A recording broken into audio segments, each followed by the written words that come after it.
দিল্লিতে জাল নথি চক্রে চাঞ্চল্যকর তথ্য। ধৃত দালালকে জিজ্ঞাসাবাদে উঠল আপ বিধায়কের নাম। দিল্লির আপ বিধায়ক মহেন্দ্র গোয়েলের সই করা নথি উদ্ধার। বিধায়কের কর্মচারী ও তদন্তের আওতায় জিজ্ঞাসাবাদের জন্য আপ বিধায়ককে ডাকল দিল্লি পুলিশ। বাংলাদেশি নাগরিকদের জাল আধার কার্ড তৈরি করে দেওয়ার অভিযোগ। আপনাদের আরো একবার জানাবো, দিল্লিতে জাল নথি চক্রে চাঞ্চল্যকর তথ্য। ধৃত দালালকে জিজ্ঞাসাবাদে উঠল আপ বিধায়কের নাম। রাজীব চক্রবর্তী আমাদের সঙ্গে রয়েছেন। রাজীব, খুব চাঞ্চল্যকর এই বিষয়টি উঠে আসছে, এই যে জাল নথি চক্র, সেখানে দালালকে জিজ্ঞাসাবাদ করে আপ বিধায়ক মহেন্দ্র গোয়েলের নাম এবং তার সই করা নথি উদ্ধার করা হচ্ছে। কি বিষয় আর কি কি জানা গিয়েছে তদন্তে, কি কি তথ্য উঠে আসছে? দেখো, সম্প্রতি দিল্লিতে বেশ কিছু অবৈধ বাংলাদেশি নাগরিককে আটক করা হয়েছে আমরা জানি, এবং তাদের বেশিরভাগেরই ভিসার মেয়াদ শেষ হয়ে গিয়েছিল, তারা ছিলেন, এবং অনেকেরই জাল নথি উদ্ধার করা হয়েছে, অর্থাৎ আধার কার্ড নকল, প্যান কার্ড নকল ইত্যাদি নথি সেখান থেকে উদ্ধার করা হয়েছে। এই আধার কার্ড এবং প্যান কার্ড ইত্যাদি নথি বানাতে গেলে স্থানীয় জনপ্রতিনিধির একটি সুপারিশপত্র লাগে।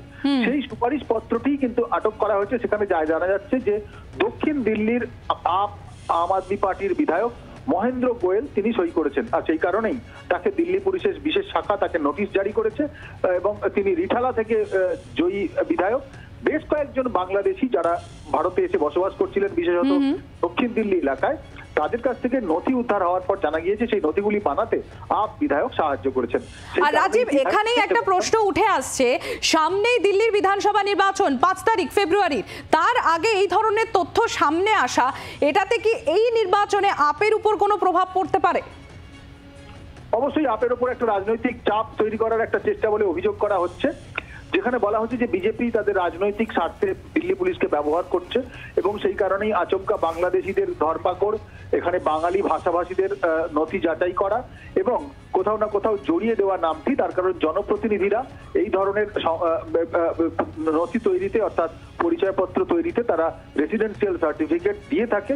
সেক্ষেত্রে অহেতুক আম আদমি পার্টির এমএলএ কে জড়িয়ে দেওয়া হচ্ছে বলে আম আদমি পার্টির তরফ থেকে অভিযোগ করা হয়েছে। বাংলার আওয়াজ, বাঙালির আবেগ, জি 24 ঘন্টা।